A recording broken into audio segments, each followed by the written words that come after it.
একজোড়া আগুন পাখি। পর্ব ৮। তুসকন্যা। হঠাৎ বিকেল বেলায় কিছু মানুষের আগমনে শিকদার বাড়ির বাকি সবাই বাদে শুধু আনাই যেন প্রচণ্ড সারপ্রাইজড হয়ে গেল। রাত জেগে রেহানের সাথে সময় পার করে দেরিতে ঘুমিয়ে আজ সকালে দেরিতেই জেগেছে আনায়া। তবে এতদিনের মনমরা মেজাজ হুট করেই গায়েব হয়ে গিয়েছে, যে কারণে সকাল সকাল একদম ফ্রেশ মনে নিচে নিচে নেমে দেখে ফরিদা আর তার বোন মিলে বিশাল এক তোড়জোড় শুরু করেছে। হঠাৎ এমন আয়োজনের কারণ খুঁজে না পেয়ে আনায়া অনেকটাই অবাক হয়ে ফরিদা আর ইনাকে জিজ্ঞেস করলে তারা জানায় আজ নাকি কোন অতিথি আসবে, সঙ্গে আজ দিনটাও অনেক বিশেষ। কিন্তু আনায়া এই বিশেষ দিন আর অতিথির বিষয়টি ঠিক বুঝতে পারল না। তাদের আত্মীয় বলতে তো সে কাউকেই চেনে না, আদৌ কেউ আছে কিনা সেটাও তো জানা নেই। আনায়া এই নিয়ে ফরিদা আর ইনাকে অনেক জোরাজুরি করলে তারা শুধু এতটুকু জানায় যে বিশেষ দিনটা তার জন্যই, সঙ্গে এসব নাকি রেহানের কথা মতোই হচ্ছে। আনায়া খেয়াল করে দেখল রাতে রেহান একবার তাকে বলেছিল যে আজ নাকি সে কোনো বড় সারপ্রাইজ পেতে চলেছে, কিন্তু সেটা আসলে কি তা আন্দাজ করতে পারল না। পরক্ষণে এসবকে রেহান আর তার পরিবারের পাগলামি ছাড়া তার কাছে কিছুই মনে হলো না। আনায়া আর বেশি কিছু না বলে উল্টো তাদের সাথেই কাজে হাত বাড়িয়ে দিল। বিকেলের দিকে আনাকে জোর করে বেবি পিঙ্ক কালার আর হালকা সোনালি সুতোয় কাজ করা একটা শাড়ি পরিয়ে সঙ্গে কিছু প্রসাধনী লাগিয়ে একদম ফিটফাট করে সাজিয়ে দিয়েছে ফরিদা আর ইনায়া। ওরাও আবার কি কমতি রাখবে, সেজন্য ফরিদা সেভাবে কিছু না করলেও ইনায়া একদম সেজেগুজে ফিটফাট, মনে হচ্ছে তার ঈদ লেগে গিয়েছে। এদিকে আনায়া আন্দাজ করতে পারছে না রেহান আদৌ ঠিক কি করতে চাইছে। তবে যখন বিকেলের দিকে রেহান ওর পুরো ফ্যামিলি নিয়ে শিকদার বাড়িতে হাজির হলো তখনই আনায়ার মাঝে সম্পূর্ণ বিস্ময়ের জোয়ার বসে গেল। সবার এত হাসি খুশি চেহারার মাঝে আনায়া পুরো বিস্ময় চেহারা নিয়ে সবাইকে দেখছে। এদিকে রেহান তার শাড়ির কালারের মতোই একদম হালকা বেবি পিঙ্ক কালারের মধ্যে হালকা সোনালি কারুকাজ করা পাঞ্জাবি পরে হাজির, চোখে মুখে অমায়িক মুচকি হাসি। সে হাসি যেন আনাকে বারবার আর চোখে তাকিয়ে দেখে আরো বিস্তৃত হচ্ছে। রেহানের সাথে তার মা বাবা সঙ্গে তার ভাই রোহান আর ইমনও সেজেগুজে চলে এসেছে। রেহানের মা বাদে সবাই খুব হাসি খুশি প্রকৃতির। তার মানে এই না যে রেহানের মা শিউলি বেগম খুব রূঢ় প্রকৃতির মানুষ। সে এমনিতে খুব স্বাভাবিক আর নরম স্বভাবের মানুষ হলেও তার জীবনের সবটুকুই যেন তার পরিবার, বিশেষকের ছেলেদের নিয়েই তার যত সব চিন্তা ভাবনা। ছেলেদের প্রতি তার আবেগ স্নেহ এতটাই প্রবল যে সামান্য অসুখ কিংবা দুর্ঘটনাতেও সে প্রচণ্ড রকমের অসুস্থ হয়ে পড়ে। তার দিন দুনিয়া যেন ঘুরে যায়।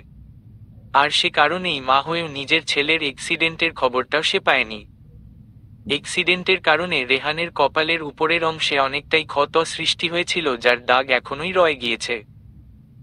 কিন্তু মায়ের নজর থেকে বাঁচতে তাকে নিজের বড় বড় চুলগুলো দিয়ে সেই স্থান ঢেকে রেখেছে। কিন্তু কখন যে সেটা তার মায়ের নজরে পড়ে যায় সেই ভয়ই আছে রেহান। অন্যদিকে তার বাবা রিফাত আহমেদ হাসি খুশি প্রকৃতির।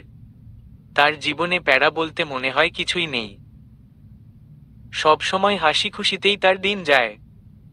ফরিদা প্রথমের সাবিকে দেখেই দ্রুত গতিতে গিয়ে তাদের সালাম দিয়ে সম্মানের সাথে ভেতরে আসতে বলে, অন্যদিকে আনাও বেশি দেরি হওয়ার আগে তড়িঘড়ি করে গিয়ে সালাম জানায়, সঙ্গে ইনাও বাদ যায় না। সবাই গিয়ে সোফায় একসঙ্গে বসলে ফরিদা আনায়ার মাথায় ছোট করে ঘোমটা টানিয়ে সোফায় একপাশে বসেই চলে যায়। কিছুক্ষণের মধ্যেই হুইলচেয়ারে বসা তারেক শিকদারকে সবার মাঝে নিয়ে আসে। আনায়ার একপাশে রেহান আর তার মা বসা, অন্য পাশে ইমন আর রোহান, এবং একদম মুখোমুখি বসা রেহানের বাবা। আনায়ার নজর প্রথমে গিয়ে সরাসরি রিফাত আহমেদের উপর পড়ল। লোকটির প্রফুল্ল মুখটাকে দেখে এটা বুঝতে বাকি নেই তিনি নিতান্তই অনেক বন্ধুসুলভ কিংবা হাসি খুশি প্রকৃতির। কিন্তু তার প্রশ্ন হচ্ছে এখানে হচ্ছেটা কি?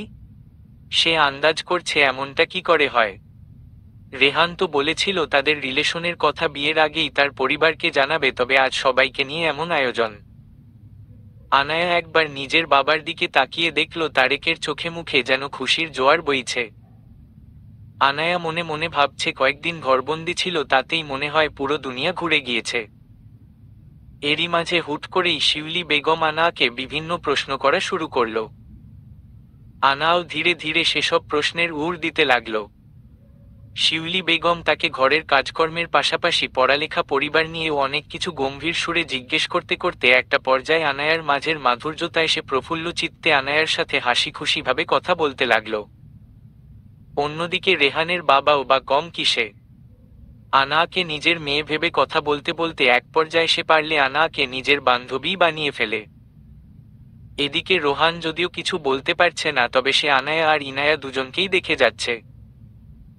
আনায়ার সাথে কথাবার্তা শেষে ইনায়া আর ফরিদার সাথেও সৌজন্যমূলক কথাবার্তা শেষে রিফাত আহমেদ হাসতে হাসতে তারেকের উদ্দেশ্যে বলল, তো শিকদার সাহেব, আপনার মেয়েকে আমার মেয়ে বানানোর জন্য রাজি আছেন তো? না না, আপনার মেয়েকে কিন্তু একেবারে নিয়ে নেব না। মেয়ে আপনারও থাকবে, সাথে আমারও। আপনার দুইটা মেয়েই কিন্তু অনেক মিষ্টি, হীরের টুকরো পেয়েছেন আপনি। এই বলেই সে আবারও হাসতে লাগলো। সঙ্গে তার এসব কথাবার্তা শুনে তারেকেও অমায়িক মুচকি হাসল। আনায়া খেয়াল করে দেখল তার বাবা প্রচণ্ড খুশি, সাথে আশেপাশের সকলেই। আনায়ার বুঝতে বাকি রইল না এই বিষয়ে সে বাদে বাকি সবাই আগে থেকেই এই বিষয়ে অবগত, কিন্তু আনায়ার মনে তো চলছে অন্য সব প্রশ্ন। সবার এত হাসি খুশির মাঝেও সে তার বাবা আর বোনের কথা ভেবে খুশি হতে পারছে না। এখন তার বিয়ে হয়ে গেলে পরিস্থিতি ঠিক কোথায় যাবে তাই বুঝে উঠতে পারছে না। আনায়া খুব করে চাইছে রেহানের সাথে আলাদা করে কথা বলতে, কিন্তু এত মানুষের মাঝে কিভাবে কি সম্ভব? তার এই ইচ্ছে এই মুহূর্তে সবার মাঝে প্রকাশ করাটাই তো মস্ত বড় বোকামি। কিন্তু তাকে আর বেশিক্ষণ এই নিয়ে ভাবতে হলো না। আনায়ার চেহারা ভাবসাবে চিন্তার আভাস প্রথমে রেহানের সেভাবে নজরে না এলেও আনায়া যখন স্তব্ধ চোখে অনবরত ঠোঁট ভিজিয়ে বারবার রেহানকে দেখতে লাগলো, তখন বিষয়টি রেহান ঠিকই আন্দাজ করে ফেলল। সেই মুহূর্তেই রেহান নিজের পাশে তার মায়ের দিকে তাকিয়ে ঢোক গিলল। তার মা এসব জিনিস এত খোলামেলা পছন্দ করে না, অনেকটা ব্যাকডেটেড টাইপের তিনি, তাই সরাসরি বাবার দিকে তাকিয়ে ইশারা করল। এদিকে বিচক্ষণ মানুষ রিফাত আহমেদের আর বুঝতে বাকি রইল না তার ছেলে কি চাইছে। তাই খানিকটা কেশে নিয়ে গলা ঝেড়ে বলল, আমরা বড়রা না হয় কথা বলতেই থাকব, তার আগে ছেলে আর মেয়ে বরং আলাদা কথা বলে আসুক। বিয়ের মতো গুরুত্বপূর্ণ ডিসিশনে ওদের আলাপ আলোচনাই তো আসল। তার এই কথাতে আর কেউ দ্বিমত পোষণ করল না। সবার মতামতেই আনায়া আর রেহানকে আলাদা কথা বলার অনুমতি দেওয়া হলো। তখনই ফরিদা আনায়ার উদ্দেশ্য বলল, আনায়া, মা রেহান বাবাকে তোর রুমটাতেই নিয়ে যা। এটা শুনতাই আনায়া ফরিদার দিকে করুণ চোখে তাকালো। সারপ্রাইজ দিবে ঠিক আছে, তবে এমন সারপ্রাইজ কে দেয়? এসব বিষয়ে তো আগাম প্রস্তুতি না নিলে হয় নাকি? আনায়ার ওমন চাহনিতে ফরিদাও চোখের ইশারায় বোঝালো যে কোনো চিন্তা না করতে, সব কিছু স্বাভাবিক হচ্ছে আর হবে। আনাও ছোট করে দীর্ঘ শ্বাস ফেলে রেহানকে ইশারায় তার রুমের দিকে যেতে বলল। এসব কি রেহান? তুমি তো আমাকে কিছুই জানাওনি। আর তুমি? বদ্ধ রুমে গম্ভীর মুখে বলতে থাকা আনায়ার সম্পূর্ণ কথা শেষ হওয়ার আগেই রেহান মুচকি হেসে দুহাতে আনায়ার কোমর জড়িয়ে নিজের কাছে নিয়ে এলো। এরপর ধীরগতিতে মুচকি হেসে বলল, আবার কি হতে যাবে? নিজের অতিথি পাখিটাকে এবার সত্যিকারের বউ পাখি বানানোর সময় চলে এসেছে। যেন আমার অতিথি পাখিটা আবার ফুরুত করে উড়ে না যায়। আনায়া বিস্ময় নিয়ে বলল, কিন্তু তুমি তো বলেছিলে আমাদের। হ্যাঁ, আমি বলেছিলাম যে আমার তোমার ক্যারিয়ার ঠিকঠাক মতো না গড়ে ওঠা পর্যন্ত আমরা এমন কোনো ডিসিশনে যাব না। তবে কতদিন আর এই হারাম কাজে পড়ে থাকব? এর চেয়ে বিয়ে করে ফরজ কাজটা সেরে নিলেই হয় না? তুমি তো ঠিকই বলছো, কিন্তু এই মুহূর্তে এসব কিভাবে সম্ভব রেহান? একে তো তুমি আবারও আমেরিকায় ফিরে যাবে, আর এখন আমার দায়িত্বে শুধু আমার ফ্যামিলি, কিন্তু বিয়ের পর তোমার ফ্যামিলিও তো আমার আরও এক নতুন ফ্যামিলি হবে, তাই না? এই মুহূর্তে যা সিচুয়েশন তাতে বাবাকে ছেড়ে ইনায়া তো ছোট মানুষ, ওকে সব দায়িত্ব দিয়ে কিভাবে কি সম্ভব? আমি বুঝতে পারছি না। আনায়ার এত চিন্তিত হয়ে বলা কথাবার্তা শুনেও রেহান আবারও হেসে আনায়ার খোপা করা চুলের স্টাইলে কপালে দিকে দুপাশে কিছু ছড়িয়ে দেওয়া চুল এক হাতে কানের পিছনে ঠেলে দিতে দিতে বলল, তোমাকে এত কিছু ভাবতে কে বলেছে? তোমার প্রবলেমের সলিউশনের জন্য তো আমি আছি। আর তোমাকে কে বলল যে এখনই বিয়ে করে তোমায় সংসারী হতে হবে?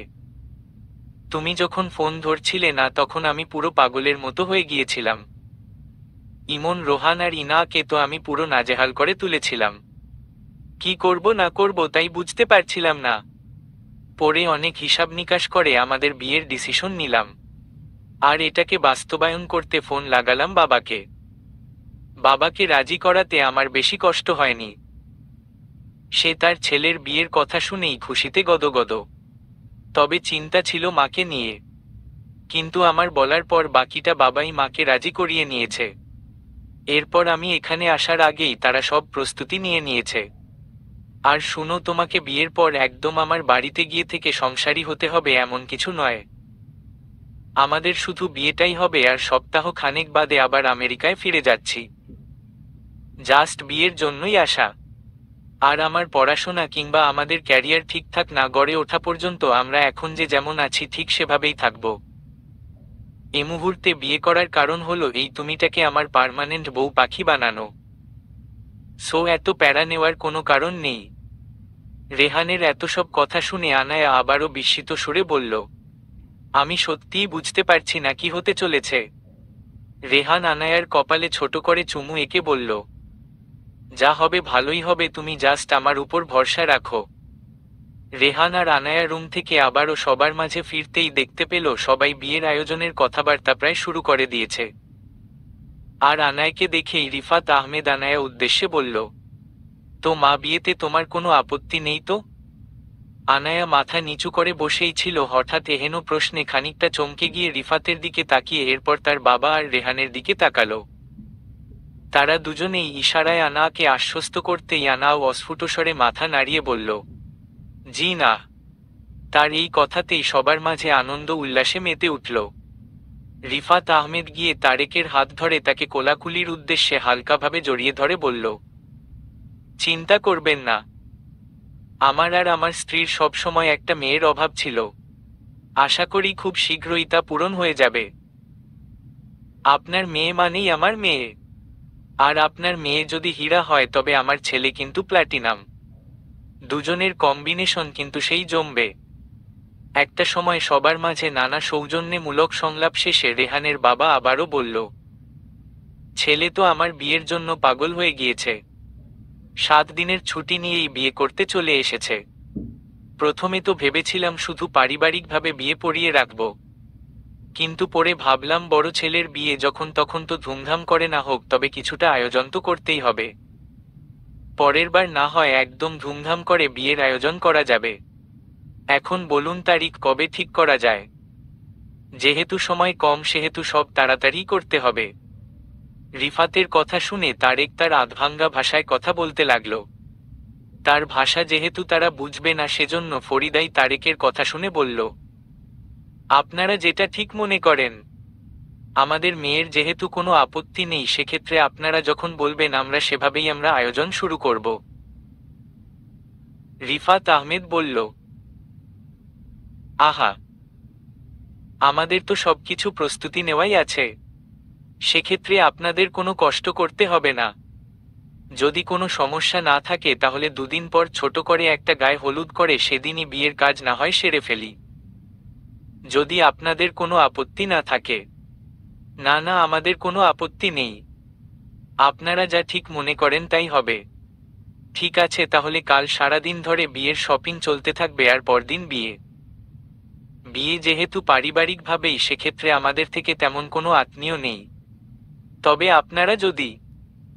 এবার ইনায়া ফট করে বলে ফেলল, আমাদের তো আত্মীয়ই নেই।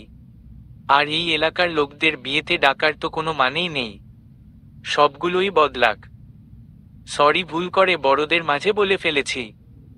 ইনায়ার হুট করে হুঁশ হতেই দাঁত খিঁচে নিজের ভুলের জন্য মাফ চেয়ে চুপ হয়ে গেল।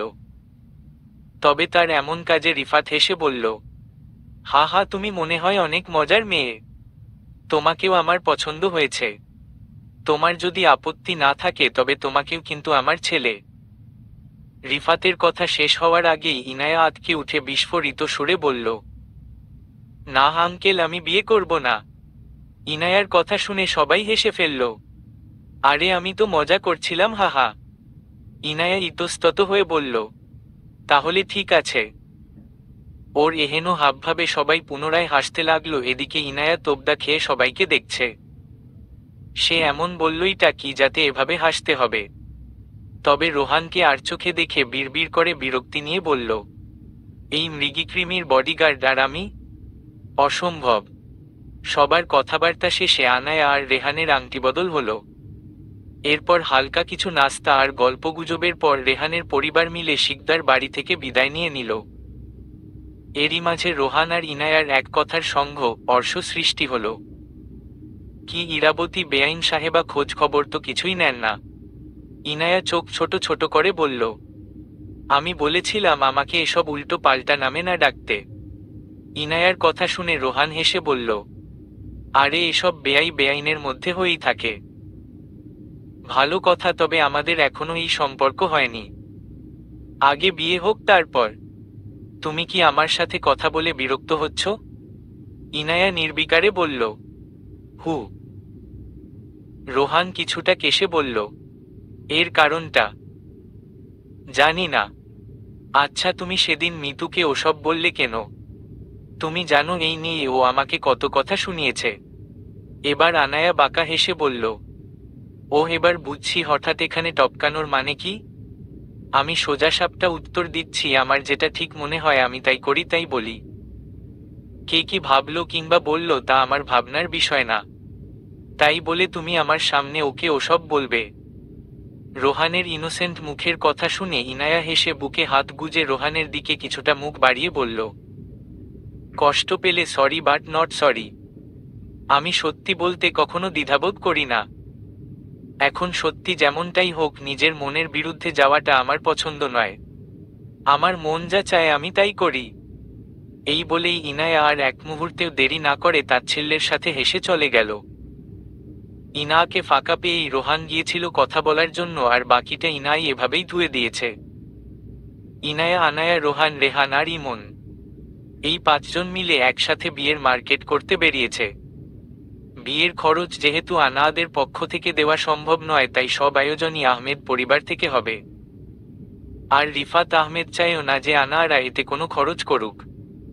ওদের আর্থিক অবস্থা সম্পর্কে রেহানের পরিবার ভালো করেই জানে, আর এসব নিয়ে কোনো চাপ সৃষ্টি করার মতো লোক তারা নয়। আনায়া ইনায়া দুজনেই কালো রঙের লং কুর্তি পরে এসেছে। অন্যদিকে ছেলে তিনজন টি শার্ট প্যান্ট পরে পুরো সেজেগুজে চলে এসেছে। এদিকে আনায়া ইমনের সাথে চাকরি বিষয় নিয়ে কথা বলতে চেয়েছিল, পরবর্তীতে ভাবল ওসবের আর প্রয়োজন নেই। আপাতত বিয়ের জন্য সেসব বন্ধ রাখাটাই ভালো। এই ভেবে আনায়া পুরো পরিবেশটাকেই স্বাভাবিক রেখেছে। মোটামুটি সব কেনাকাটা শেষে এবার তোড়জোড় চলছে আনায়ার কেনাকাটার জন্য। খুব ভারী কাজে কিংবা জমকালো বিয়ের পোশাক হবে না, খুব স্বাভাবিক একটা লেহেঙ্গা। কিন্তু সেটাই কারো মনে ধরছে না। যদিও রেহানের মন আকুপাকু করছে নিজের আনায়াকে পুরো জমকালো সাজে দেখতে, কিন্তু একটু বেশি খরচ করলেই আনায়া পুরো হামলে পড়বে তার উপর। এখানে আসার আগেই আনায়া রেহানকে অনেকটা শাসিয়ে জানিয়ে দিয়েছে, বিয়ের ড্রেস লাল হতে হবে, এটা পারিবারিকভাবে আগেই জানিয়ে দেওয়া হয়েছে। যে কারণে জুতো সহ সকল জুয়েলারি কিংবা বরের ড্রেস সেই হিসেবেই নেওয়া হয়েছে। মাঝখান থেকে কনের ড্রেস খুঁজতেই সবাই আটকে গিয়েছে। আনায়া তো চাইছে এমনি একটা লাল রঙের নিয়ে নিলেই হয়, কিন্তু রেহান তাতে রাজি নয়। কিন্তু এরই মাঝে তাদের সবার সাথে হঠাৎ এক অপ্রত্যাশিত মানুষের সাথে দেখা হয়ে যায়, যাকে সর্বপ্রথম নজরে আসে ইনায়ার। ইনায়া একাই গিয়ে পাশের একটা জুয়েলারি শপে নানা জিনিস ঘুরে ঘুরে দেখছিল। তখনই সেই শপেই তার নজর যায় কেনিথের মতো গায়ের গঠনের মাস্ক আর কালো হুডি পরা একজন লোককে। কোনো প্রকার নিশ্চিত না হয়ে ইনায়া ওকেই কেনিথ মনে করে ফেলে, আর তার ধারণাই ঠিক হয়। আনায়া তড়িৎ পিছন থেকে বলল, ভি কে? তার কথা শুনে কেনিথ পিছনে ফিরে ইনাকে দেখল, তবে কিছু বলল না।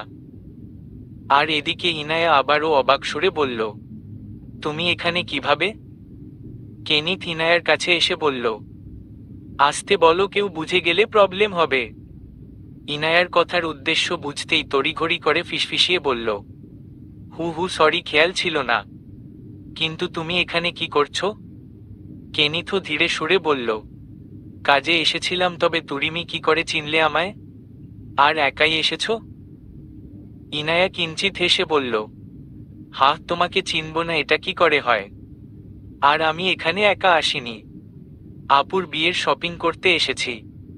তোমার আপু বলতে? হ্যাঁ হ্যাঁ, তোমার বিয়ে আনায়া। আচ্ছা, তুমিও চলো না ওখানে, যদি তুমি কিছু না মনে করো। কেনিথ নির্বিকারে বলল, চলো তবে। ইনায়া বিস্ফোরিত সুরে বলল, সত্যি তুমি না অনেক ভালো। এই বলেই কেনিথকে নিয়ে ইনায়া আনাদের দিকে যেতে নিল। ইনায়া সামনে আর কেনিথ পেছনে পেছনে পকেটে দুহাত গুজে ওকে অনুসরণ করে কালো মাস্কের আদলেই হেসে এগিয়ে যাচ্ছে। হঠাৎ কালো মাস্ক হুডি প্যান্ট পরা লোকের পরিচয় জেনে সবাই চমকে গেল। রেহান, রোহান, ইমন কেউই বিশ্বাস করতে পারছে না এটা স্বয়ং ভিকে, তাও আবার এই শপিং মলে। সত্যিই অনেক আশ্চর্যের বিষয়।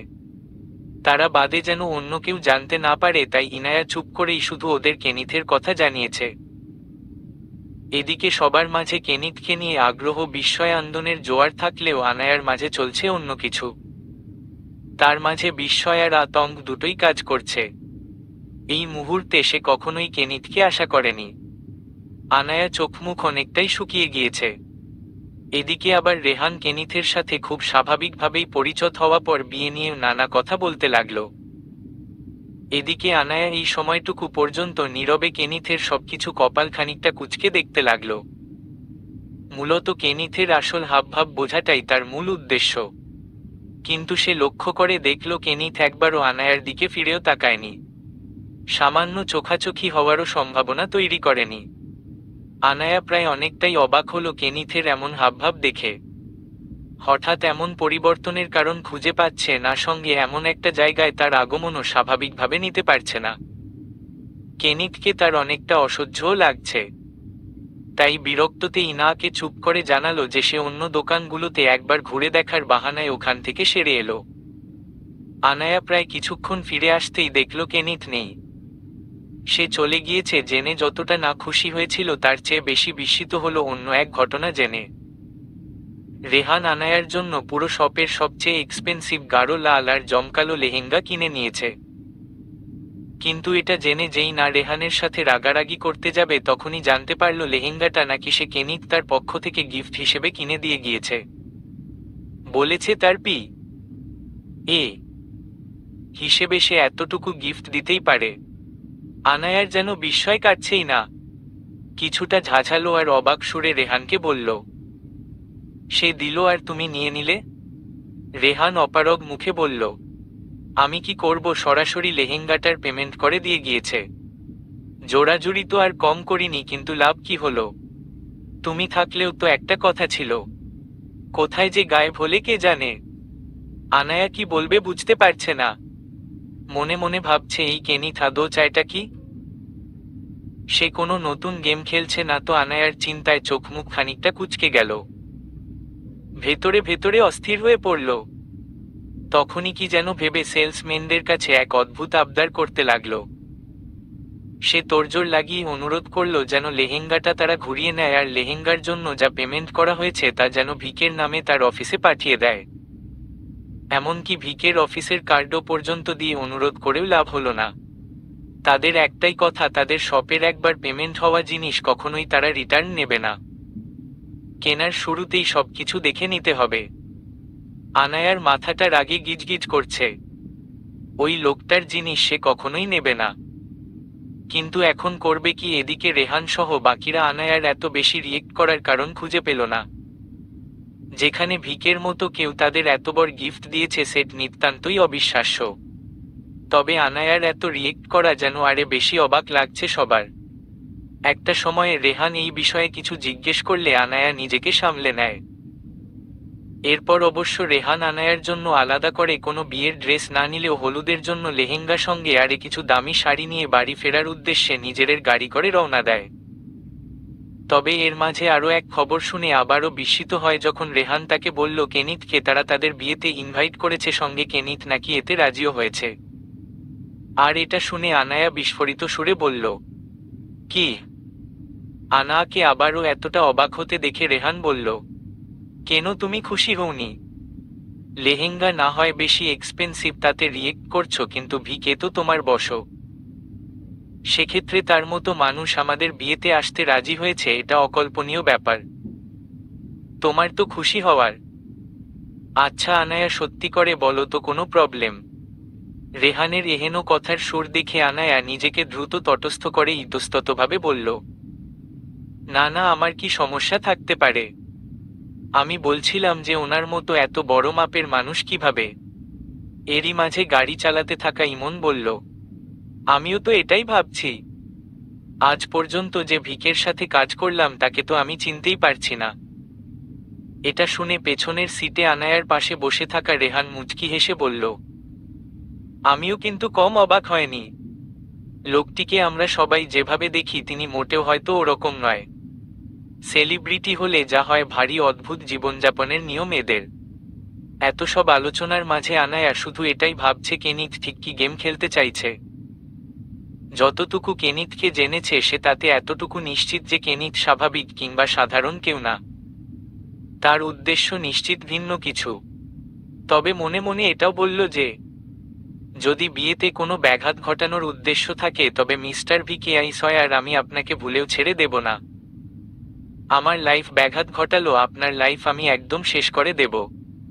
নিত্যদিনের মতো কেনিত ক্লারা আর কেনেলকে তার স্পেশাল মাংসের স্টেক রেঁধে খাওয়াচ্ছে।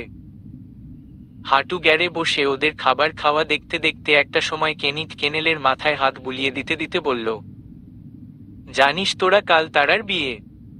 আমাকে আবার দাওয়াতও দিয়েছে। আচ্ছা বলতো আমার কি করা উচিত?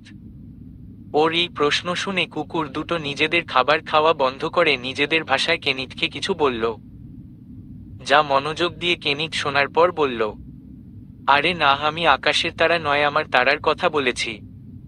কুকুর দুটো আবারও শব্দ করে আওয়াজ করল। তখন কেনিত মুচকি বাঁকা হেসে বলল, উহু, আমি তো এমন কিছুই করব না। ও যদি বিয়ে করে নিজের সুখ খুঁজে নিতে চায় তবে তাই হোক। আমি কেন শুধু শুধু বাধা দেব? তবে আমি ওকে কাল একটা গিফট দিতে চাই, একটা স্পেশাল গিফট, যা ওর লাইফের জন্য এতটাই স্পেশাল হবে যে। বাকিটা অসমাপ্ত রেখেই কেনিত আবারও বাঁকা হেসে বলল, গিফটটা আদৌ কি হতে চলেছে এটা নিশ্চয় তোরা জানিস। কেনিথের কথা শুনতাই কেনেল আর ক্লারা জোরে জোরে আওয়াজ করে ডাকতে লাগলো। তাদের আওয়াজের শব্দ এতটাই প্রকট হলো যে কেনিথের সেই বিশাল ভবনের চারপাশ সম্পূর্ণরূপে তা ছড়িয়ে পড়ল। এরই মাঝে কেনিথ সোজা হয়ে দাঁড়িয়ে মুচকি হেসে বলল, আকাশে এত তারার ভিড়ে যে তারাটা ছিল শুধু কেনিথের জন্য বরাদ্দ, সেই তারাই কিনা হতে যাচ্ছে অন্য কারো। হাস্যকর। কি? তোর বিয়ে? কখন, কিভাবে, কার সাথে? মানে রেহান ভাই তো বিদেশে, তুই রেহান ভাইকে ছেড়ে অন্য কাউকে বিয়ে করে নিচ্ছিস? এটা তোর কাছে মোটেও আশা করিনি রে আনায়া। কথা শেষ করেই শিখা হাহুতাশ করতে লাগলো। অন্যদিকে তার আর 5 জন বন্ধু বান্ধবীও বা কম কি, সে প্রত্যেকের মাঝে বিস্মিতয়। সাবা তো কয়েকটা কড়া কথা বলার জন্য প্রস্তুতি নিচ্ছে।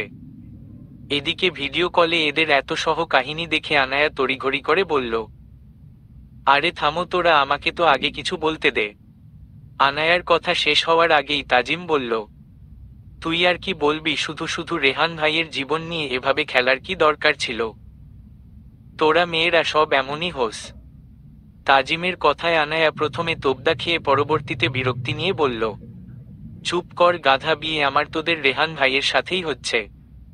এটা শোনা মাত্রই সবাই বিস্ময় নিয়ে জোরে বলে উঠল, কি? এটা কিভাবে, কখন?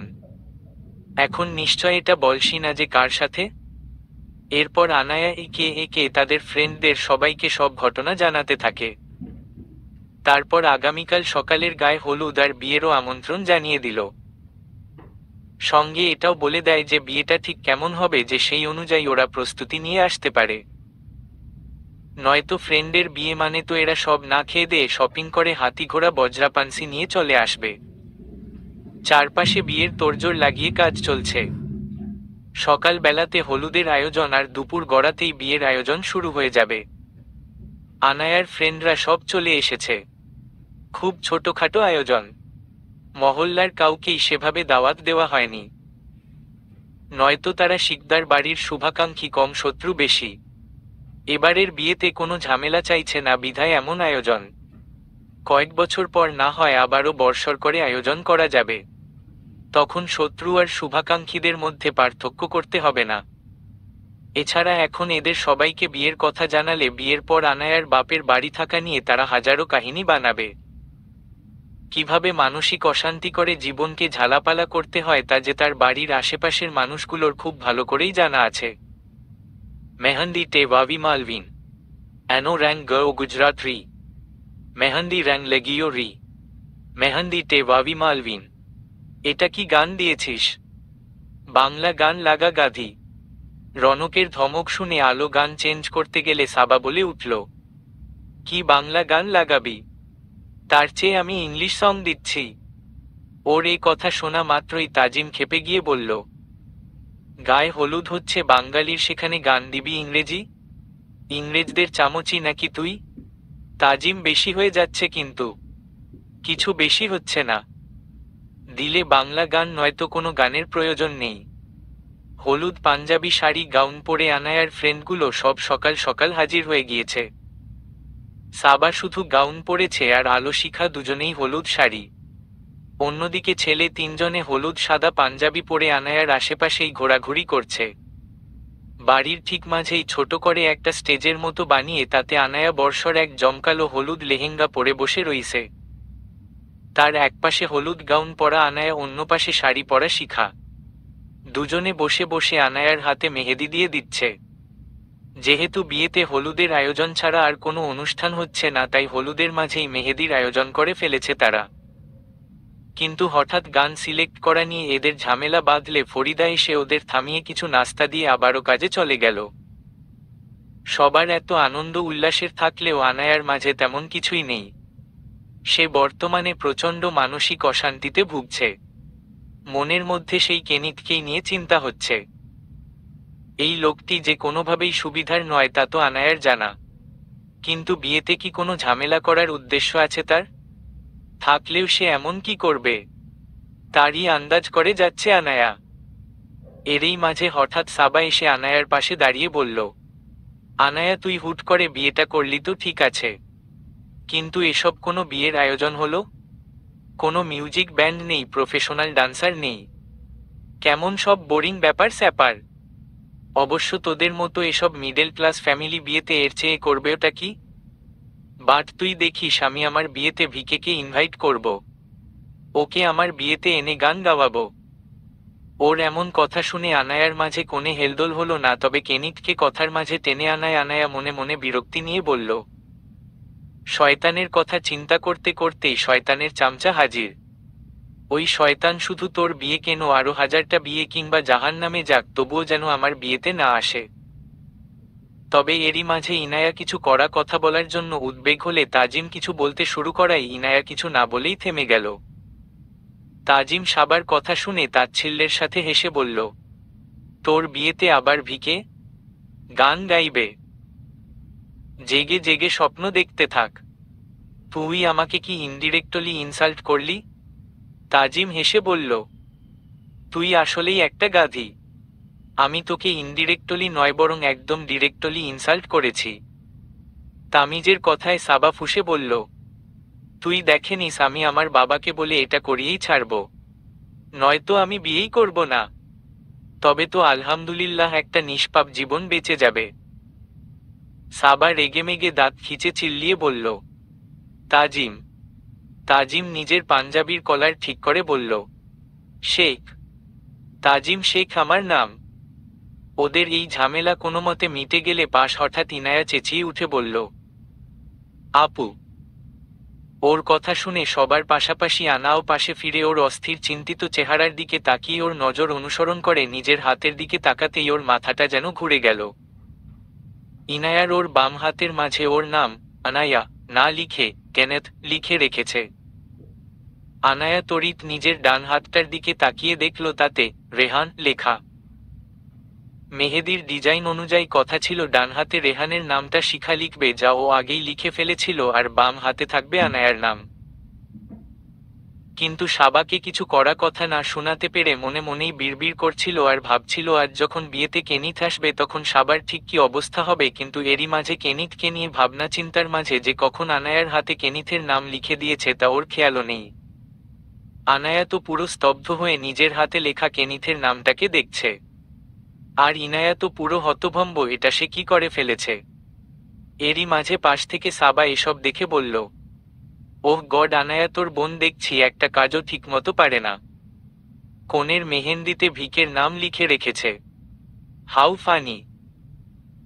এই বলেই সাবা হাসতে লাগলে রনক ধমকের সুরে বলল, চুপ কর সাবা, সব সিচুয়েশনে তোর এই লেইম কথাবার্তাগুলো বলা বন্ধ কর। আরে আমি তো সত্যি। Just stop. এদিকে শিখা আবার কিছুটা স্তব্ধ সুরে ইনায়ার উদ্দেশ্য বলল, এটা কি করেছো ইনায়া, এখন কি করব? ইনায়া একবার শিখার দিকে তাকিয়ে পুনরায় অস্থির হয়ে আনায়ার দিকে তাকিয়ে বলতে লাগলো, আপু সরি, আমার সত্যি খেয়াল ছিল। কি করতে গিয়ে? ইনায়া সরে যাও এখান থেকে। হঠাৎ আনায়া নিস্তব্ধ সুরে বলতে লাগলে ইনায়া কাঁদো কাঁদো হয়ে বলল, আপু। ইনায়া আমি সরতে বলেছি।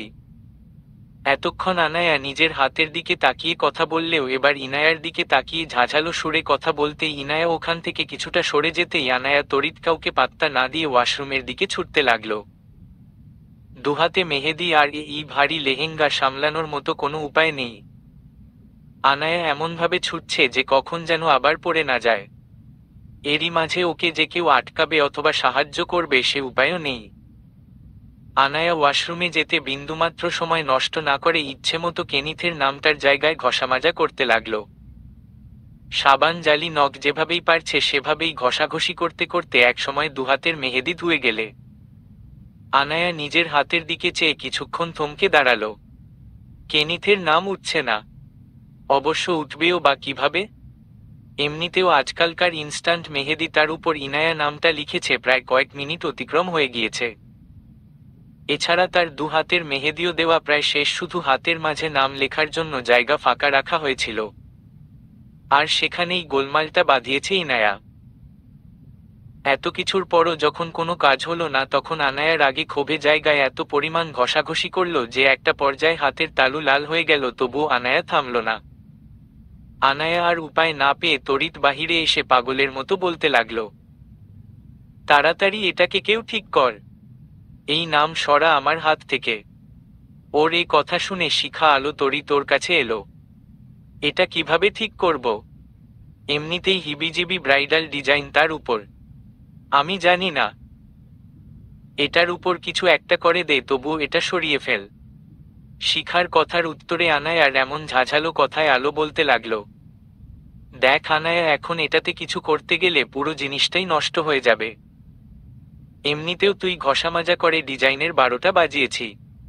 আনায়া ঠোঁট ভিজিয়ে অস্থির হয়ে বলল, তোরা বুঝতে পারছিস না। আনায়ার কথা শেষ হওয়ার আগেই সাবা বলল, এখানে বোঝার কি আছে আনায়া?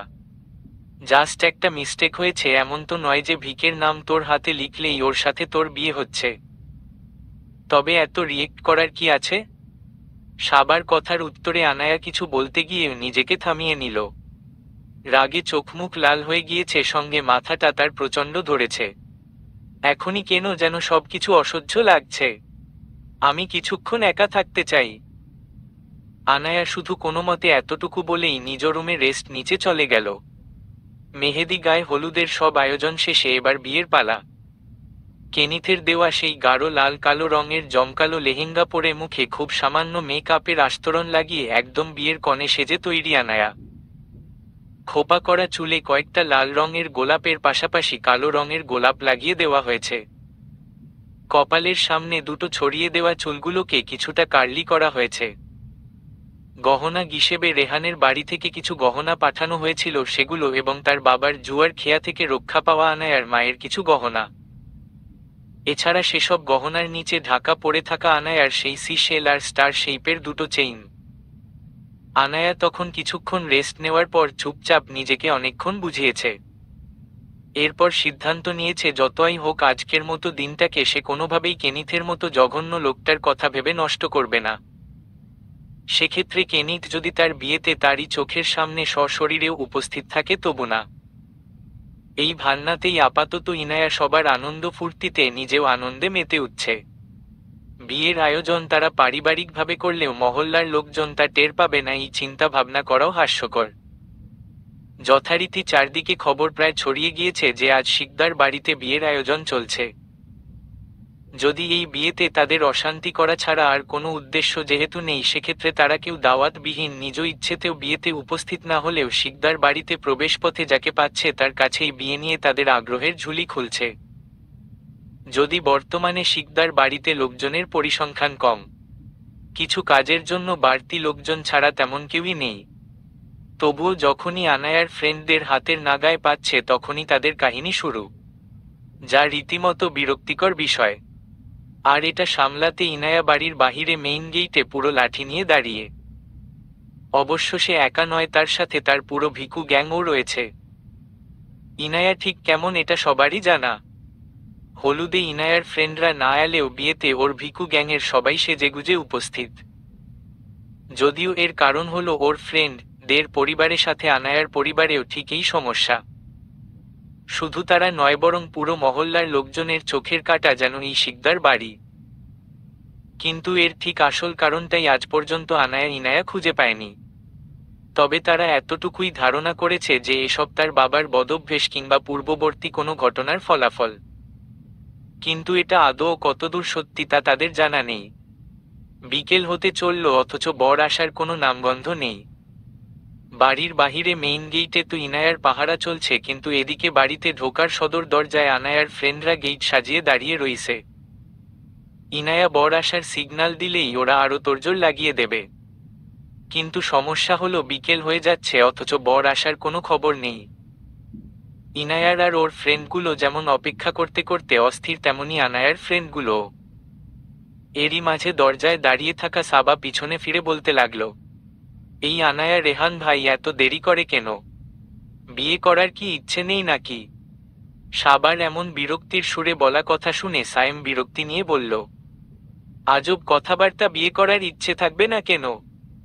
তুই সব সময় এমন ফালতু কথাবার্তা কোথায় পাস রে? সাবা হাই তুলে বলল, আমি যেটাই বলি সেটাই তোদের ভুল মনে হয়। এটা তোদের প্রবলেম, আমার না। এদিকে বাড়ির ভেতরে একপাশে হলুদের স্টেজকে আরেকটু বর্ষর করে সাজিয়ে ওখানে সোফায় বর কনের বসার কিংবা বিয়ের ব্যবস্থা করা হয়েছে। আর সেখানেই সোফায় বসে থেকে লেহেঙ্গা চুমকি পাথরগুলো না চাইতেও আনমনে টেনে তুলে ফেলছে আনায়া। সঙ্গে তার মাথায় চলছে আবারও নানা টেনশন, যা না চাইতেও বারবার কোথা থেকে যে হাজির হচ্ছে কে জানে। একদিকে কেনিথের চিন্তা তো ছিলই, আর এখন রেহান এখনো আসছে না দেখে চিন্তা যেন আরো বেড়ে চলেছে। কিন্তু এরই মাঝে হঠাৎ বাহিরে চিল্লাচিল্লি শুনে আনায়া কিছুটা মুচকি হাসল। ধরেই নিল যে রেহানরা হয়তো চলে এসেছে। রাস্তা দিয়ে 3-4টা গাড়ি নজরে এলেই ইনায়া তার দলবল নিয়ে চিৎকার চেঁচামেচি করতে করতে আলোদের দিকে যেতে লাগলো আর বলতে লাগলো, বর এসেছে, বর এসেছে। ওদের এই চিৎকার শুনে কারো আর বুঝতে বাকি রইল না যে রেহান চলে এসেছে। ইনায়ার চিৎকার তারেক, ফরিদা কিংবা আনায়া দুজনের কানেই চলে গিয়েছে। এদিকে পরপর 3টে কালো কুচকুচে 3টে গাড়ি এসে বাড়ির ভেতরে ঢুকতে ঢুকতেই ইনারা গিয়ে আনায়ার ফ্রেন্ডদের সঙ্গে সাজানো গেইটে দাঁড়িয়ে পড়ল। সদর দরজায় ছোট একটা টেবিল বসিয়ে তাতে সাজিয়ে গুছিয়ে কিছু মিষ্টি আর শরবত রাখা বরের স্বাগতম জানানোর জন্য। খুবই সাদামাটা আয়োজন যতটা তারা করতে পেরেছে। এদিকে সবার মাঝে টানটান উত্তেজনা। বর যেহেতু আমেরিকার বাসিন্দা, সেক্ষেত্রে গেট ধরায় তাদের দাবি লাখ টাকা। কিন্তু বরের গাড়ি এমন সাদামাটা দেখে কেউ তেমন অবাক হলো না। যেহেতু বিয়েটা সাদামাটা, সেক্ষেত্রে গাড়িও না সাজানোরই কথা। কিন্তু যখনই গাড়ি থেকে বরের জায়গায় অপ্রত্যাশিত মানুষটি নেমে এলো, তখন আর কারো বিস্ময়ের সাগরে ভাসতে দেরি হলো না। কালো টি শার্ট আর ব্ল্যাক ডেনিম, এলোমেলো চুলগুলো বরারের মতোই এলোমেলো, সঙ্গে কালো চোখে কালো সানগ্লাস। সেই একই চিরপরিচিত বর্ণনার সাজে সেজেগুজে বিয়েতে হাজির কেনিথ। বিয়ের জন্য তার আলাদা কোনো পরিবর্তন নেই, তবে সবসময় একা চলাচল করা লোকটা আজ তার সাথে পিছনের দুটো গাড়ি ভর্তি বডিগার্ড নিয়ে এসেছে। 2 গাড়িতে মোটামুটি সব মিলিয়ে 8-10 খানেক কালো পোশাক পরা তার বডিগার্ড রয়েছে। আশেপাশে বিকেল ফুরিয়ে সন্ধ্যা নামতে চলল, অথচ বিয়ের বর না এসে তার জায়গায় চলে এসেছে কেনিথ।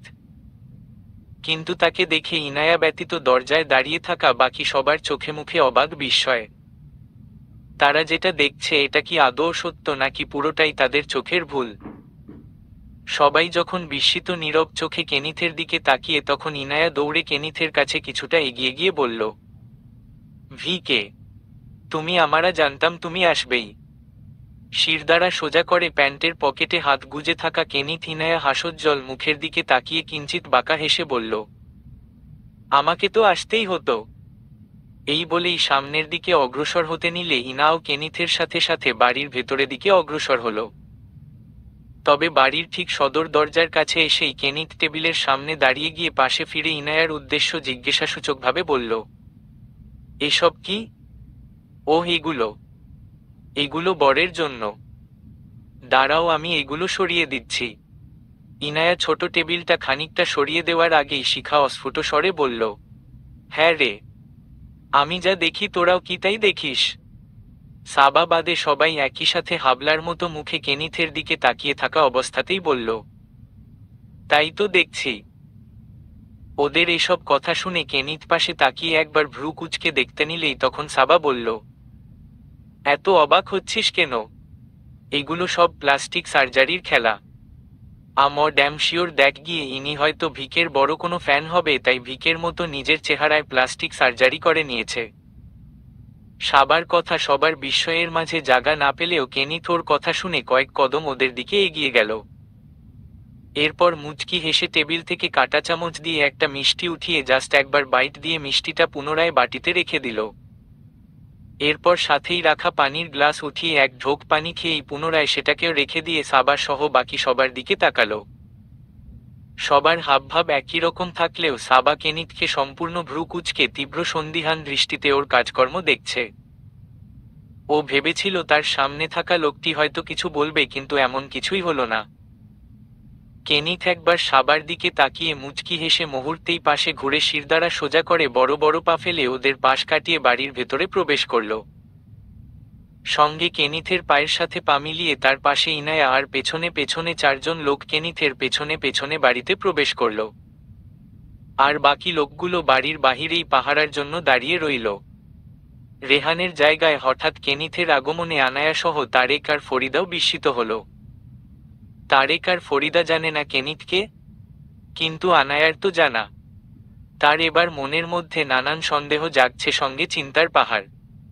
রেহান আদৌ এলো না কেন? এতক্ষণে তো চলে আসার কথা ছিল। অথচ রেহান আসেনি, কিন্তু কেনিথ এসে হাজির।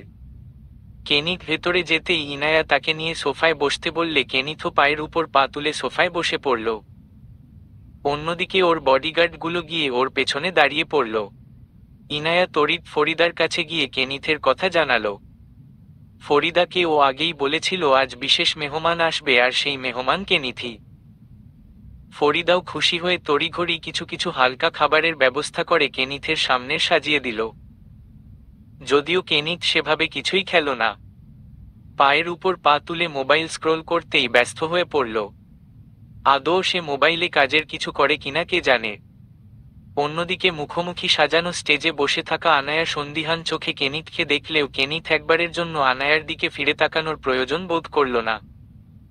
তার চোখ সেই ফোনের স্ক্রিনেই।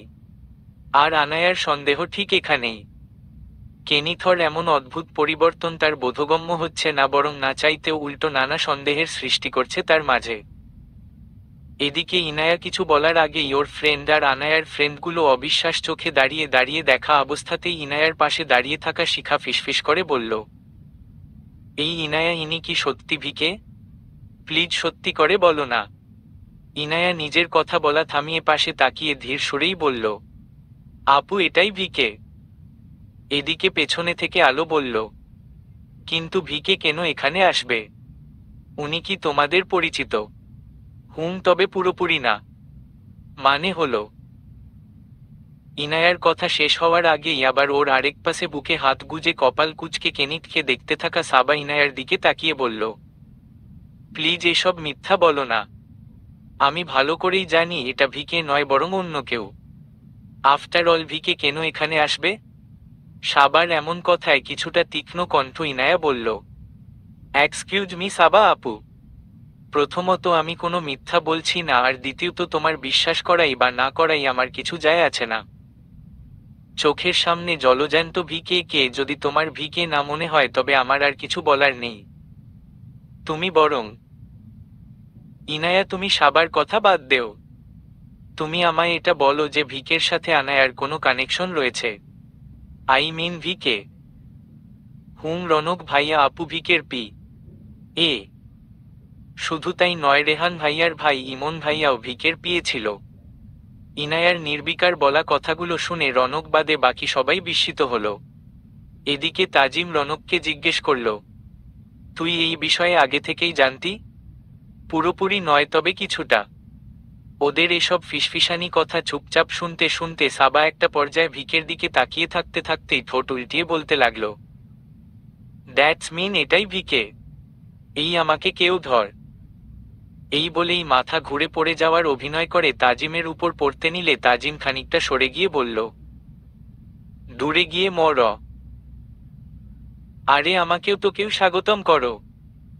হঠাৎ রেহানের কথা শুনে সকলে পিছনে তাকিয়ে দেখল রেহান একদম লাল আর অফ হোয়াইট কালারের শেরওয়ানি পরে মাথায় পাগড়ি পরে ফিটফাট বর সেজে হাজির। সঙ্গে তার বাবা ইমন, রোহান, কাজী সহ আরো কয়েকজন লোক। ওরা প্রথমে কিছুটা অবাক হয়েছিল যে এই বাড়িতে বরের আপ্যায়নের কোনো কিছুই না দেখে, তবে বাড়িতে ঢোকার পর বুঝতে বাকি রইল না যে এর কারণ কি। সবাই যে এখন কেনিথকে নিয়ে ব্যস্ত, সঙ্গে বাহিরে কতগুলো আর লোকজন দেখেও বিষয়টি ধারণা করেছিল। এই নিয়ে অবশ্য রেহান কিংবা ওর পরিবার কোনো কিছুই মনে করল না। বিষয়টিকে তারা স্বাভাবিকভাবেই নিয়েছে। এত বড় সেলিব্রিটিকে সবাই যে বরের চেয়ে বেশি গুরুত্ব দিবে এটা অস্বাভাবিক কিছু নয়। তবে আনায়ার সবকিছু বিরক্ত লাগছে। কেনিথকে বিয়ের কাটা মনে হচ্ছে। দূর থেকে সবকিছুই ঘোমটা মাথায় দিয়ে পর্যবেক্ষণ করছিল, তখনই রেহানকে দেখে যতটা খুশি হয়েছিল এখন নিজের ফ্রেন্ডগুলো আর বোনের প্রতি ততটাই বিরক্ত। তবে মুহূর্তেই যখন রেহানকে দেখে সবাই ওর কাছে ছুটে গেল তখন অবশ্য রাগটা কিছুটা কমতে শুরু করলেও কেনিথের উপস্থিতি তার কাছে বরাবরের মতোই গা ঝালানো অসহ্যকর লাগছে। কিন্তু কিছুই করতে পারবে না বিধায় বিয়ে ঠিকঠাক সম্পূর্ণ হয়ে যাওয়া পর্যন্ত ধৈর্য ধরে নিজেকে কন্ট্রোল করছে। সবার আগে মেরুন কালারের বিশাল গাউন পরা ইনায়া দুহাতে জামাটা কোনো মতে ধরে দৌড়ে রেহানের সামনে এসে দাঁড়িয়ে বলতে লাগল, বরের আসতে এত দেরি লাগে নাকি? সেই কখন থেকে দই মিষ্টি শরবত নিয়ে অপেক্ষা করছিলাম জানা আছে। সেই বিকেল থেকে দাঁড়িয়ে থাকতে থাকতে পা ব্যথা হয়ে গিয়েছিল। আর এখন বলো যে তোমার স্বাগতম করতে স্বাগতম কি করব, মেয়েই দেব না হু?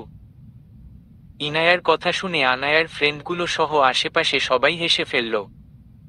সবাই জানেই যে ইনায়া মজার ছলে কথাগুলো বলছে, যে কারণে ইনায়া উদ্দেশ্যে রেহান হেসে বলতে লাগল, এই কথা বলবেন না শালিকা সাহেবা, আপনারা মেয়ে না দিলে এই অধমের জীবনটা দেবদাসে পরিণত হবে।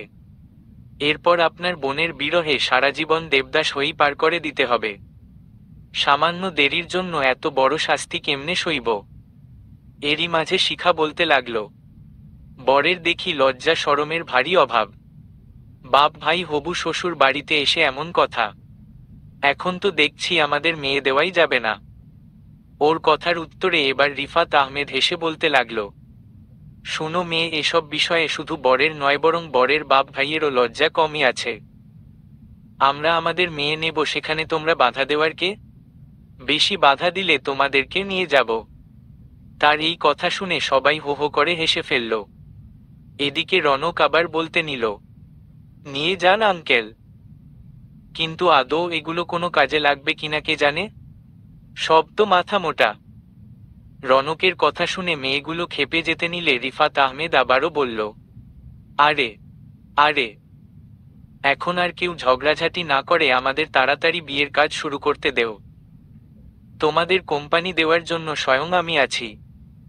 এই বলেই সবাই বাড়ির ভিতরে ঢুকতে নিলে ইনায়ার ফ্রেন্ড সহগুলো সহ আনায়ার ফ্রেন্ডরাও তড়িৎ সবাই লাইন ধরে রেহানদের আটকে দাঁড়ালো।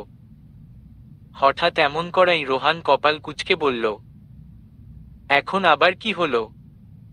ইনায়া এবার বাঁকা হেসে বলল, বেআই সাহেব মেয়ে নিতে এসেছেন, ভালো কথা। কিন্তু এত সহজে কিভাবে মেয়ে নিয়ে যেতে দেই বলেন তো? মানে কি? এখন আবার কোন কাহিনী? কোনো কাহিনী না। আগে আমাদের গেইট ধরার টাকা দিন, তারপরই যেতে দেব। ওহ, আমাদের যা করার তাড়াতাড়ি করতে হবে, তাই কোনো ঢং না করে সরাসরি বলেন যে কত চাই। রোহানে তেড়াবেঁকা কথা শুনে ইনায়া চোখ ছোট ছোট করে বলল, আমরা মোটেও ঢং করছি না। যাই হোক, বেশি না, 1 লাখ দিলেই হবে। ইনায়ার কথা শুনে রিফাত আহমেদ কেসে উঠলে আলো বাঁকা হেসে বলল, কি আঙ্কেল, এক মেয়ের গেইট ধরার টাকার অঙ্ক শুনেই কেসে উঠছেন? বাকি মেয়েদের কিভাবে নিয়ে যাবেন? রিফাত কিছু বলার আগে ইনায়া আবারও বলল, আর কোনো কথা না, তাড়াতাড়ি টাকা দেন, মেয়ে নিয়ে বাড়ি যান। রোহান এবার তাচ্ছিল্যের সাথে হেসে বলল, তা ম্যাডাম, টাকা কি গাছে ধরে? 1 লাখ টাকা চিনেন? বোঝেন 1 লাখ টাকা মানে কত টাকা? কয়টা 5 টাকার নোট মিলে 1 লক্ষ টাকা হয়? ইনায়া ভাব দেখিয়ে বলল, 20,000টি 5 টাকার নোটে 1 লক্ষ টাকা হয়। ক্লাসের টপার আমি। আর শুধু আমি কেন, এখানকার সবাই এক একটা টপার। সো আমাদের এসব সামান্য টাকার হিসেব শিখাতে আসবেন না। ওর এই কথাই সবাই হো হো করে সায় দিল। কিন্তু এবার ইমন বলল, 1 মিনিট, টাকা দেবে ঠিক আছে, কিন্তু টাকাটা কিসের জন্য দেব? গেইট ধরার জন্য। এই তোমাদের গেইট? ইতিহাসে কার বিয়েতে কোনো আপ্যায়ন আয়োজন ছাড়া এমন হাত দিয়ে ঘিরে গেট ধরে? আর এই গেইট ধরার জন্যই নাকি লাখ টাকা চাচ্ছ? ইমনের কথা শুনে ইনায়া একটু কেসে বলল, গেইট তো আমরা সুন্দরভাবেই ধরেছিলাম, কিন্তু আপনারা দেরি করেছেন, এতে আমাদের কি দোষ? না না, তোমাদের কি দোষ থাকবে? তোমরা তো সব ধোয়া তুলসী পাতা। দেখেন ভাইয়া, এটা কিন্তু ঠিক না। আপনি বরপক্ষ বলে আমাকে ভুলে যাবেন? আমি না আপনার বোন হই? ইনার কথা শুনে ইমন হেসে বলল, এখন ভাই বোনের সম্পর্ক টেনে ইমোশনাল ব্ল্যাকমেইল করবে নাকি? এটা কিন্তু আরো অন্যায় ইনায়া। ইনায়া এবার ক্ষেপে গিয়ে বলল, এটা কিন্তু ঠিক না ভাইয়া, টাকা চেয়েছি তো টাকা দিন। কিসের টাকা? কোন টাকা দেব না? ভাইয়াকে কোন মিষ্টি শরবত খাওয়ানো হয়নি, সুন্দর করে কোনো গেইট ধরানো হয়নি, তবে কিসের টাকা দিব? ইনায়া এবার কিছু বলল না। পাশ থেকে শিখাকে ইশারা দিলে শিখা মুচকি হেসে দ্রুত পায়ে ভেতর থেকে বাটিতে করে মিষ্টি আর 1 গ্লাস পানি নিয়ে এলো। এরপর ইনায়া মিষ্টির বাটিটা হাতে নিয়ে রেহানের সামনে ধরে বলল, ভাইয়া তাড়াতাড়ি মিষ্টি খান, দেরি করবেন না কিন্তু। ইনায়ার এমন ধমকের সুরে বলা কথা শুনে রেহান খানিকটা ঢোক গিলে চামচ ধরতে নিলে পাশ থেকে রোহান বাধা দিয়ে বলল, ভাইয়া খবরদার, তুমি মিষ্টি খাবা না। আমাদের বলার পর কেন মিষ্টি দিবে? মিষ্টি তো। রোহানের কথা এবার আর ইনায়া শেষ হতে দিল না, বরং তার আগেই ইনায়া নিজেই কাঁটা চামচ দিয়ে মিষ্টি তুলে রোহানকে থামানোর জন্য উদ্বেগ হওয়া রেহানের মুখে মিষ্টি ঢুকিয়ে দিল। শুধু তাই নয়, একবারে রোহানের মুখেও অনেকটা রাগের সাথেই মিষ্টি ঢুকিয়ে দিয়ে বাঁকা হেসে বলল, এখন আশা করি সব কথা শেষ। যত তাড়াতাড়ি মিষ্টি খেয়েছেন এবার তত তাড়াতাড়ি আমাদের দাবি মেনে নিন, নয়তো পরবর্তীতে মোটেও ভালো হবে না। এদিকে ইনায়ার কাজে সবাই যতটা অবাক তার চেয়ে বেশি প্রত্যেকের কাছে বিষয়টি হাস্যকর। এই ইনায়া এমনিতেই একটা বউ, মা, তা সবারই জানা, কিন্তু কখন যে ব্লাস্ট হয়ে যাবে এটাই কেউ টের পায় না। অন্যদিকে রোহান কোনোমতে মিষ্টিটা চিবিয়ে বলতে লাগল, তাই বলে এভাবে? সবকিছুর একটা সীমা থাকে, তেমনি ইনায়ার ধৈর্যের সীমা অতিক্রম করালে এর চেয়ে ভালো ফলাফল সম্ভব নয়। এদিকে এতক্ষণ ধরে এসব হয়ে যাচ্ছে বিধায় আনাও কিছুটা বিরক্ত। একে তো কেনিতকে সামনে দেখে পুরো অসহ্য লাগছে, অন্যদিকে তার এই ছাগলের দল গিয়ে কাহিনী শুরু করেছে। কেন জানি না রেহান তার সামনে থাকা সত্ত্বেও সে খারাপ কিছু হওয়ার আভাস পাচ্ছে। আনায়া চুপচাপ একবার ফরিদাকে ইশারা করে নিজের কাছে ঢেকে এনে বলল, খালা, ওগুলো পাগলামো শুরু করেছে, তুমি প্লিজ ওগুলোকে থামিয়ে ওদের ভেতরে আসার ব্যবস্থা করো। ফরিদা ওর কথায় মুচকি হেসে কিছু বলতে নিলে উদ্বেগ হলে আনায়া ফরিদাকে থামিয়ে দিয়ে বলল, খালা, তুমি যেমন ভাবছ তেমন কিছুই না। প্লিজ বোঝার চেষ্টা করো। সিচুয়েশনটা আমার মোটেও ঠিকঠাক মনে হচ্ছে না। প্লিজ আমাকে এখন কিছু জিজ্ঞেস করো না, যা বলছি তা একটু শোনো। ফরিদা আনায়ার গম্ভীর কথাবার্তা শুনে কপাল কুঁচকে আনায়ার চিন্তিত মুখের দিকে তাকিয়ে কিছু বলতে চেয়েও বলল না। তার মনে হচ্ছে আনায়া হয়তো কিছু লুকাচ্ছে। তবে সে যাই হোক, আনায়া যেটা বলেছে সেটা করাই উচিত।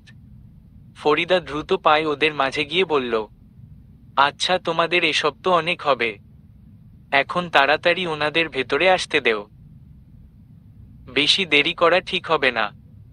কিন্তু ফরিদার কথা আর কেউ মানতে রাজি হলো না। উল্টোপাল্টা তর্ক বিতর্ক লেগে গেল এক পক্ষ অন্য পক্ষের। রেহান আর রিফাত আহমেদ আর দেরি করতে চাইল না, বিধায় 20,000 টাকা ক্যাশ ধরিয়ে বাকি 30,000-এর মতো রনকের অ্যাকাউন্টে ট্রান্সফার করল। পরবর্তীতে যেন তা ওরা মিলে ভাগ করে নেয়। আপাতত 50,000 পেয়েই ওরা মোটামুটি খুশি। এদিকে রেহান বাড়ি ঢুকে আগে একবার কেনিথের দিকে অগ্রসর হলো। আগে একবার কেনিথের সাথে দেখা করেই আনায়ার দিকে যাবে। আনায়ার থেকে প্রায় খানিকটা দূরে সোফায় কেনিথের বসার ব্যবস্থা করা হয়েছে। সেখানেই পায়ের উপর পা তুলে অনবরত ফোনে স্ক্রোল করে যাচ্ছে। সঙ্গে ওর সাথে ও পেছনে দুজন দুজন করে 4জন লোক পেছনে হাত মুঠো করে দাঁড়িয়ে। রেহান আর ভাই গিয়ে কেনিথের সাথে দেখা করতে গেলে কেনিথ বসা থেকে দাঁড়িয়ে যেতে উদ্বেগ হলে রেহান বলল, আরে না না, ওঠার প্রয়োজন নেই। কেনিথ, আপনি যে আসবেন তা সত্যিই কল্পনা করিনি। Thank you very much for coming here. রেহানের বাধায় কেনিথ আর উঠে না দাঁড়িয়ে ওভাবেই বসা থাকা অবস্থাতেই বলল, ইটস মাই প্লেজার, আমাকে আসতেই হতো। এরপর সাধারণ কিছু কথাবার্তা শেষে কেনিথের কাছ থেকে ফিরে এসে রেহান আনায়ার কাছে চলে গিয়ে ওর পাশেই বসে পড়ল। রেহান আসতেই আনায়া ওকে তড়িঘড়ি করে জিজ্ঞেস করল, এত দেরি করলে কেন? আনায়াকে এমন অস্থির হতে দেখে রেহান মুচকি হেসে বলল, বাপ রে, আমার বউ তো দেখি বিয়ের জন্য অস্থির হয়ে গিয়েছে। অথচ বিয়ের কথা শুনে। রেহান, প্লিজ মজা করো না।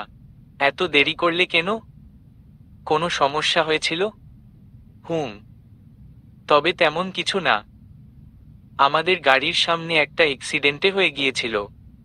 তখন। তোমার কিছু হয়নি তো? আনায়ার চিন্তিত সুরে বলা কথা শুনে রেহান হেসে বলল, আরে আমাদের গাড়ির সাথে নয়, ভিন্ন দুটো গাড়ির অ্যাক্সিডেন্ট হওয়াতে রাস্তায় লোকজন দিয়ে একটু সমস্যা হয়ে গিয়েছিল, বিধায় আসতে এত দেরি। এতে আমার কি হবে বলো? আনায়া শুকনো মুখে বলল, কিছু হওয়ারও প্রয়োজন নেই। তোমার কিছু হলে আমি কখনো সহ্য করতে পারবো না। আচ্ছা, তুমি কি কোনো বিষয়ে চিন্তিত? তোমার মুখ এমন শুকনো লাগছে। কোনো? না, তেমন কিছু না। আনায়া আর রেহানের কথার মাঝেই হঠাৎ রেহানের বাবা আর তারেককে নিয়ে ফরিদা সেখানে উপস্থিত হলো। কাজী যেহেতু বেশি দেরি করবে না, সেহেতু দ্রুত বিয়েটা পড়িয়ে এসে চলে যাবে। তাই বিয়ে এখনই পড়ানো হবে।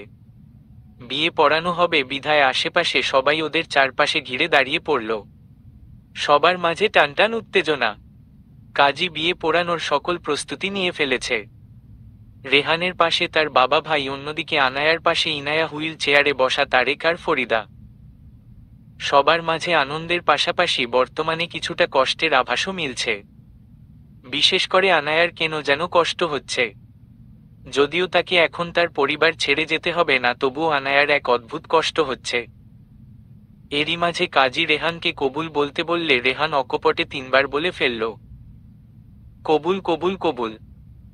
তার এত তাড়াহুড়ো দেখে চারপাশের সবাই হেসে ফেলল।